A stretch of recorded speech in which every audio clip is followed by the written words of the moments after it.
And we just looked for another dive. They came in, go straight in, trade 1 for 2, you know, just Doomfist things. Hey guys, Hydration and Bischu here from the Los Angeles Gladiators. We're here to check out the win against the London Spitfire on behind the screens. So I'm sitting over here waiting to see the enemy comp so I can go ahead and counterpick. Yeah, this has been the Gibraltar meta this stage, pretty much. The tanks just kind of scout out what they have, and then we just switch according to what their comp is. And that's pretty much what every single team has been doing. So far, it's like pretty standard. Yeah, we see the Brig, I hop on the Doomfist, and I start making my way back before we start the first fight. Here, we see all the people, like, on the meter, it says, like, 4 people in the car, so we kind of know that everyone's coming from this ramp area. And we're just getting ready to make a move. Yeah, we assumed they were going straight into the server room, so we were getting ready for the dive.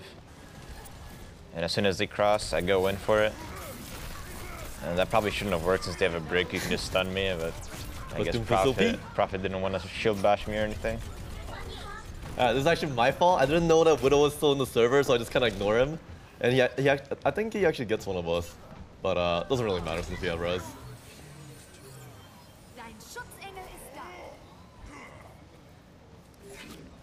So again, we're just I'm just like scouting ahead what's coming.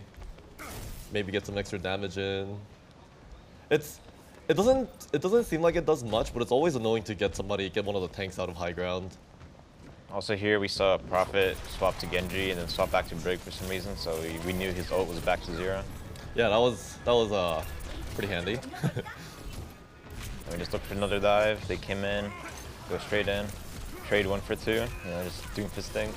Here, instead of coming in with a dive, I just decided to contest the Widow instead. And it could have been a little risky, but for me, I would just rather contest the Widow.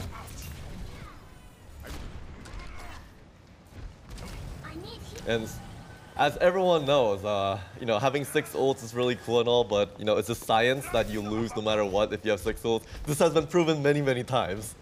Yeah, it doesn't matter how many ults you have, you always lose. Here, Prophet swapped over to Genji again. And we're going for a dive here, and then I think Birdring snipes Big Goose when he was valking. It was very unfortunate. I didn't commit my ult because I knew we were just giving up the fight. So we're just going for the next fight. It's actually really unfortunate because like as long as Goose didn't die, even if the dive didn't work, we would have just gotten free space and just bought extra time for them to like reset up and everything. But he hit that shot. He hit that one shot. So we recontest here for another fight. Just go straight in, trying to contest their backline. Pretty sure I ult here. Yeah, I go for the Widow. I was trying to bait out the grappling hook. She never grappled, so I just landed on the ground, safe, where she can't see me. We're just fighting here. I'm just kind of stuck on the car and we end up dying. Prophet ends up getting a pretty big blade, or big enough to win the fight. So we just reset and go for the next point. We got a little bit unlucky here because Bischu dying late made both of our supports get really bad spawns, and they just get staggered. Oops. I also swapped over to Brig here because they were on Genji and now they were on Tracer.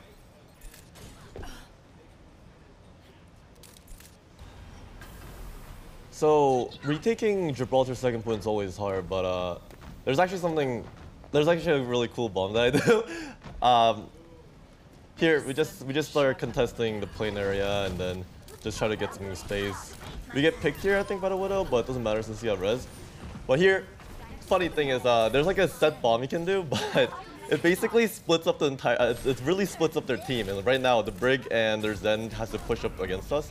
I didn't really call this because I didn't think it was gonna work, but that basically forces them to come up, be completely out of position, and we were able to get a free kill off of that. We're just chasing the staggered kills. I don't think we end up getting anyone. It was actually really good that it worked out because we only have 1 ult, I think, and retaking that point is really annoying. Here they all try to come out bottom right. I'm just sitting top left doing nothing, just watching everybody die. I couldn't support Fissure fast enough, so he actually, even though he got ult, he couldn't like pop it fast enough, so he could just kind of lose. But and I just died because I was trying to help him out way too late. Here we go for a last-minute miracle contest where I almost die, and then Shaz comes in with the Transcendence and keeps me alive.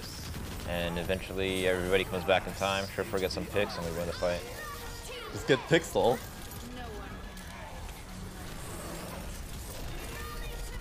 They also blew a lot of ults, so we had a pretty good advantage after this, since they used like 4 ults this fight, and we still won the fight. It was a very long fight too. So we managed to build our own ults in the same time. Yeah, here Prophet's also... I think Prophet was just trying to go for the combo where when the Diva Bomb lands, he just tries to stun somebody for an easy kill, but I think he tunneled a little too hard on that. So here we just took the fight again, so we're just positioning really forward. And these Gibraltar's second point coming out of the spawn is really hard. Just like 4 just tiny chokes, and it's just a lot of work to get out. It's very favor for the defenders.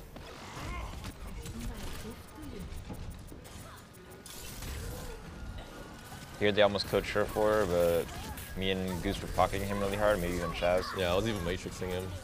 And here's another pretty cute set bomb you can do. I think if I could have just aimed it a little better to maybe get the 2 other kills, but that bomb is pretty good.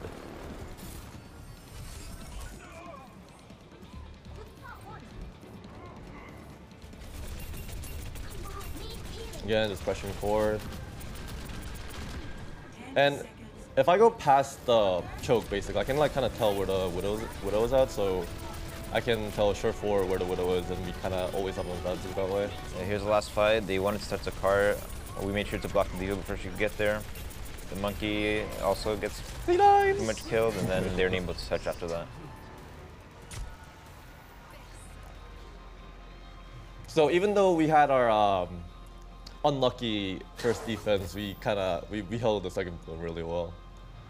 I think second point is probably like the easiest point to defend in my opinion, at least from my perspective, just because like the tanks have so much control in that point once you're holding it. Yeah, Gibraltar's second point's really hard to also attack. We kind of struggled in this game as well on our attack. Yeah, I don't think it's just us. I'm pretty sure it's just like a really hard point to push.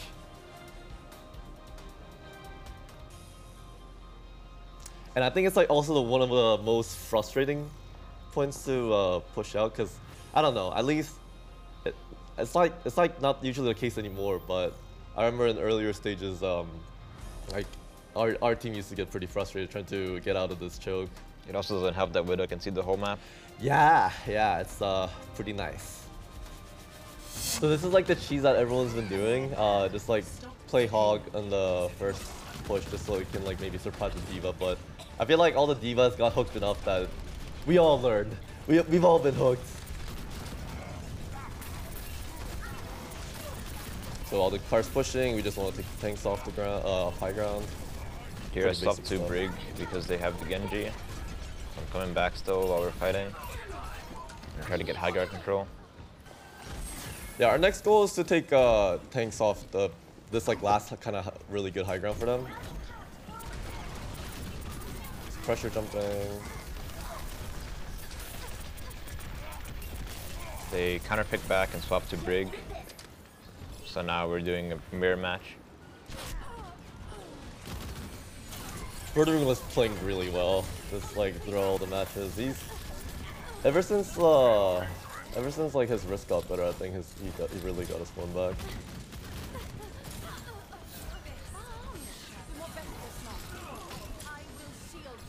Yeah, the push I think would have been fine if he didn't get picked, but we did, so it's kind of to be said. Yeah, we couldn't all make it into the server room.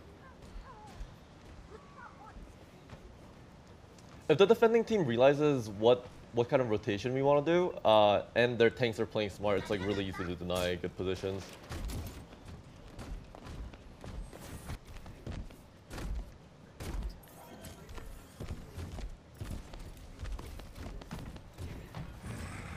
So for us, Brig being high ground is very problematic for us. So what we always want to do is just like get the Brig off of high ground before we want to do anything, I think. And here we managed to do that, and we push into their spawn. I get a pick on Prophet. They res Prophet back, so it's still a 6v6. Then they just have a lot more ults than we do, and they eventually win this fight.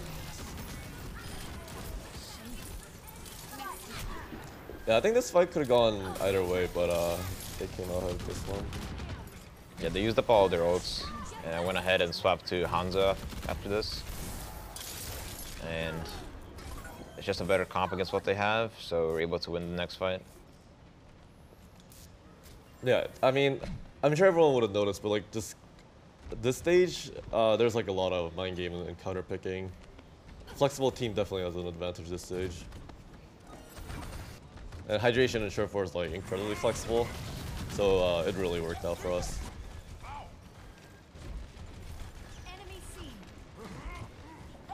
Here we go for a cheese on bird ring. I'm surprised it didn't work. Right. Yeah.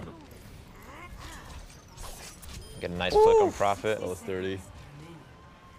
And we just close out the point pretty easily. And we move on to the hard point.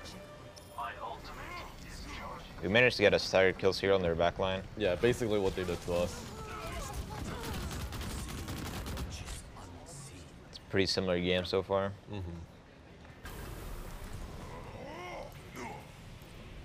You push up, get positions. Again, just like when the attackers are retaking, defending team has like a really hard choke to work with as well. So playing up has a lot of advantages. Yeah, the tanks are just trying to get ground, but I think Surefour and hydration just destroys the monkey. So we almost just kill him straight up from that. But we get a lot of free space from that. And while this is happening, the tank saw an opportunity on their Zen, so we just go for it. Yeah, I got put in a bad spot there, and Prophet's able to pick me off. We got the res, and we're still up 1 in this fight. But then they res, now it's even, and then they kill Shaz, and suddenly we have a disadvantage in the fight. I also go for an ult here, but I think I probably could have saved it. Or maybe I could have even used my ult a little bit earlier, just because like I wasn't sure if we were winning or losing the fight, to be honest, at the moment. So I hesitated a little bit. Yeah, I do decide to swap over to Brig here, since they're still on the Genji. And right now we just want to get on the cart and just fight on the cart, because we only need 1 fight to win. And that's what we try to do here.